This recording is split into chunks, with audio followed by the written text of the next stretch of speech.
La Bible en un an. Lecture du 20 juillet. Romains, chapitre 6. Que dirons-nous donc? Demeurerions-nous dans le péché afin que la grâce abonde? Loin de là. Nous qui sommes morts au péché, comment vivrons-nous encore dans le péché?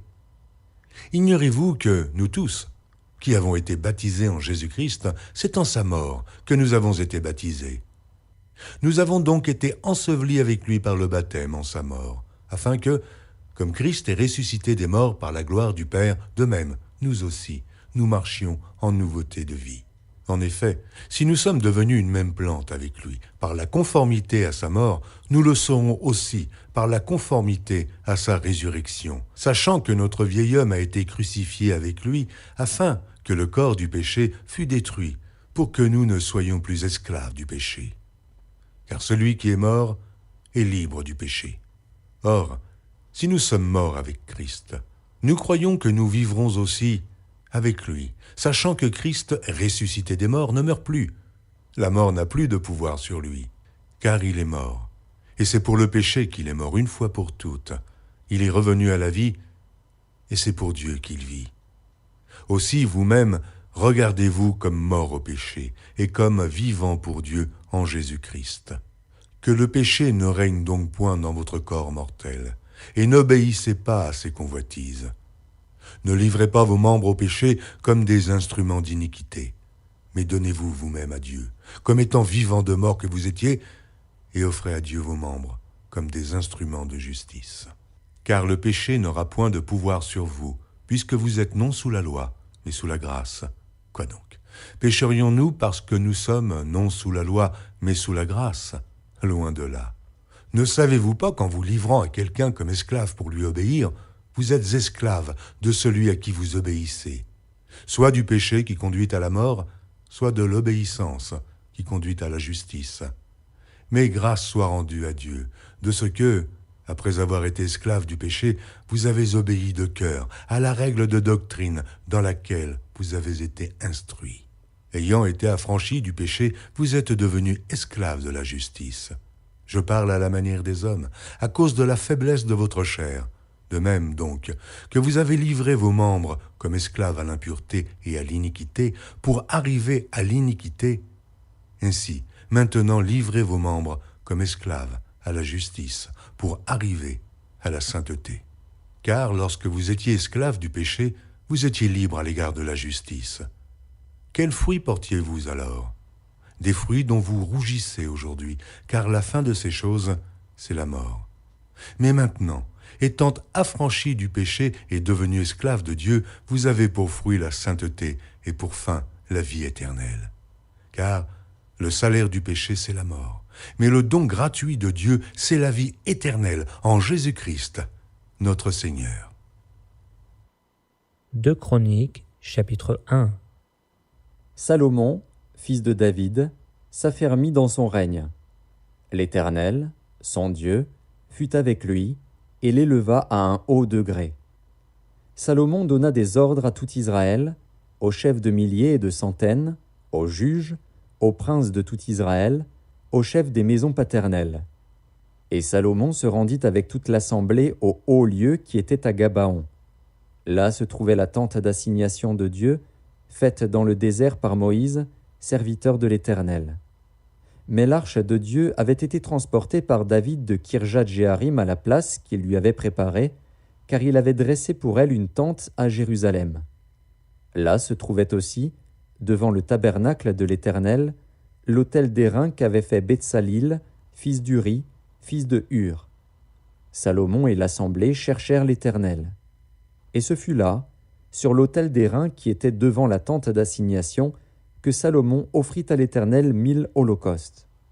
Pendant la nuit, Dieu apparut à Salomon et lui dit : « Demande ce que tu veux que je te donne. » Salomon répondit à Dieu : « Tu as traité David, mon père, avec une grande bienveillance, et tu m'as fait régner à sa place. Maintenant, Éternel Dieu, que ta promesse à David, mon père, s'accomplisse, puisque tu m'as fait régner sur un peuple nombreux comme la poussière de la terre. Accorde-moi donc de la sagesse et de l'intelligence, afin que je sache me conduire à la tête de ce peuple. Car qui pourrait juger ton peuple, ce peuple si grand?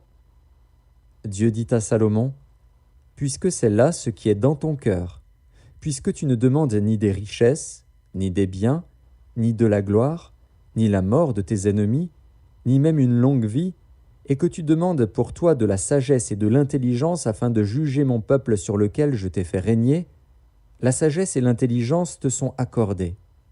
Je te donnerai, en outre, des richesses, des biens et de la gloire, comme n'en a jamais eu aucun roi avant toi et comme n'en aura aucun après toi. Salomon revint à Jérusalem, après avoir quitté le haut lieu qui était à Gabaon et la tente d'assignation, et il régna sur Israël. Salomon rassembla des chars et de la cavalerie. Il avait 1400 chars et 12 000 cavaliers, qu'il plaça dans les villes où il tenait ses chars et à Jérusalem près du roi. Le roi rendit l'argent et l'or aussi communs à Jérusalem que les pierres, et les cèdres aussi communs que les sycomores qui croissent dans la plaine. C'était de l'Égypte que Salomon tirait ses chevaux. Une caravane de marchands du roi allait les chercher par troupes à un prix fixe. On faisait monter et sortir d'Égypte un char pour 600 cycles d'argent et un cheval pour 150 cycles. Ils en amenaient de même avec eux pour tous les rois des Hétiens et pour les rois de Syrie. 2 Chroniques, chapitre 2. Salomon ordonna que l'on bâtît une maison au nom de l'Éternel et une maison royale pour lui. Salomon compta 70 000 hommes pour porter les fardeaux, 80 000 pour tailler les pierres dans la montagne, et 3 600 pour les surveiller. Salomon envoya dire à Huram, roi de Tyr, « Fais pour moi comme tu as fait pour David, mon père, à qui tu as envoyé des cèdres afin qu'il se bâtît une maison d'habitation. Voici, j'élève une maison au nom de l'Éternel, mon Dieu, pour la lui consacrer, pour brûler devant lui le parfum odoriférant, pour présenter continuellement les pains de proposition, et pour offrir les holocaustes du matin et du soir, des sabbats, des nouvelles lunes, et des fêtes de l'Éternel, notre Dieu, suivant une loi perpétuelle pour Israël.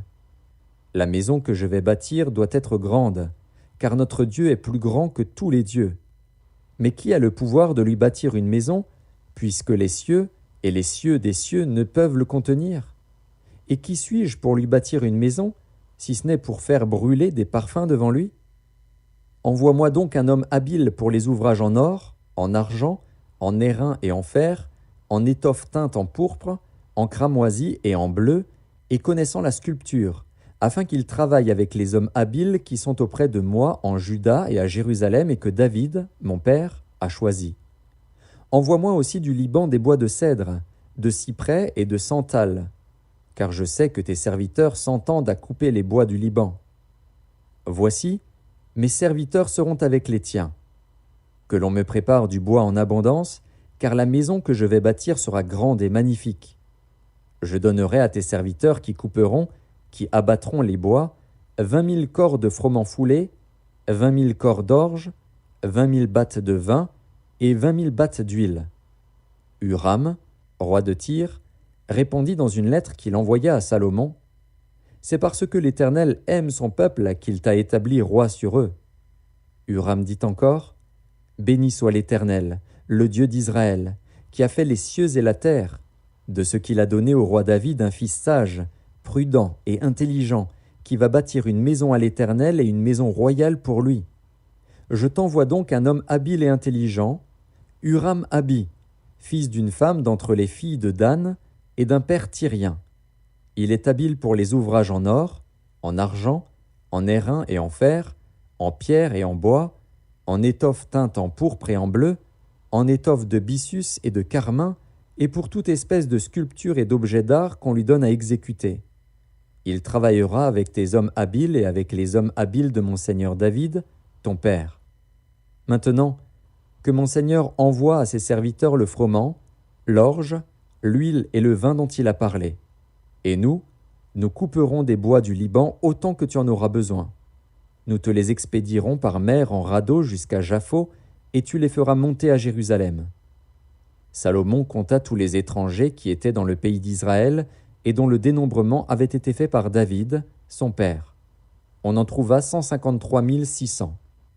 Et il en prit 70 000 pour porter les fardeaux, 80 000 pour tailler les pierres dans la montagne, et 3 600 pour surveiller et faire travailler le peuple. 2 Chroniques, chapitre 3.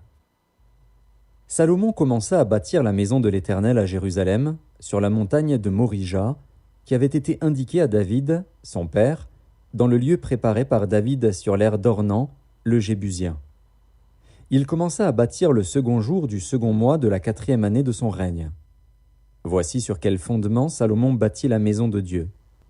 La longueur en coudées de l'ancienne mesure était de 60 coudées et la largeur de 20 coudées. Le portique sur le devant avait 20 coudées de longueur, répondant à la largeur de la maison, et 120 de hauteur. Salomon le couvrit intérieurement d'or pur. Il revêtit de bois de cyprès la grande maison, la couvrit d'or pur, et y fit sculpter des palmes et des chênettes. Il couvrit la maison de pierres précieuses comme ornement, et l'or était de l'or de Parvaïm. Il couvrit d'or la maison, les poutres, les seuils, les parois et les battants des portes, et il fit sculpter des chérubins sur les parois. Il fit la maison du lieu très saint. Elle avait 20 coudées de longueur répondant à la largeur de la maison, et 20 coudées de largeur. Il la couvrit d'or pur, pour une valeur de 600 talents. Et le poids de l'or pour les clous montait à 50 cycles. Il couvrit aussi d'or les chambres hautes. Il fit dans la maison du lieu très saint 2 chérubins sculptés, et on les couvrit d'or. Les ailes des chérubins avaient 20 coudées de longueur. L'aile du premier, longue de 5 coudées, touchait au mur de la maison. Et l'autre aile, longue de 5 coudées, touchait à l'aile du second chérubin. L'aile du second chérubin, longue de 5 coudées, touchait au mur de la maison. Et l'autre aile, longue de 5 coudées, joignait l'aile du premier chérubin. Les ailes de ces chérubins, déployées, avaient 20 coudées. Ils étaient debout sur leurs pieds, la face tournée vers la maison. Il fit le voile bleu, pourpre et cramoisi, et de byssus, et il y représenta des chérubins. Il fit devant la maison 2 colonnes de 35 coudées de hauteur, avec un chapiteau de 5 coudées sur leur sommet. Il fit des chaînettes comme celles qui étaient dans le sanctuaire, et les plaça sur le sommet des colonnes, et il fit 100 grenades qu'il mit dans les chaînettes. Il dressa les colonnes sur le devant du temple, l'une à droite et l'autre à gauche. Il nomma celle de droite Jachin et celle de gauche Boaz. Psaume, chapitre 16. Hymne de David. Garde-moi, ô Dieu, car je cherche en toi mon refuge. Je dis à l'Éternel, tu es mon Seigneur, tu es mon souverain bien. Les saints qui sont dans le pays, les hommes pieux sont l'objet de toute mon affection. On multiplie les idoles, on court après les dieux étrangers. Je ne répands pas leur libation de sang, je ne mets pas leur nom sur mes lèvres. L'Éternel est mon partage et mon calice, c'est toi qui m'assures mon lot. Un héritage délicieux m'est échu, une belle possession m'est accordée. Je bénis l'Éternel, mon conseiller. La nuit même, mon cœur m'exhorte. J'ai constamment l'Éternel sous mes yeux, quand il est à ma droite, je ne chancelle pas. Aussi mon cœur est dans la joie, mon esprit dans l'allégresse et mon corps repose en sécurité, car tu ne livreras pas mon âme au séjour des morts, tu ne permettras pas que ton bien-aimé voie la corruption. Tu me feras connaître le sentier de la vie. Il y a d'abondantes joies devant ta face, des délices éternelles à ta droite. Proverbes, chapitre 19, versets 20 et 21. Écoute les conseils et reçois l'instruction, afin que tu sois sage dans la suite de ta vie. Il y a dans le cœur de l'homme beaucoup de projets, mais c'est le dessein de l'Éternel qui s'accomplit.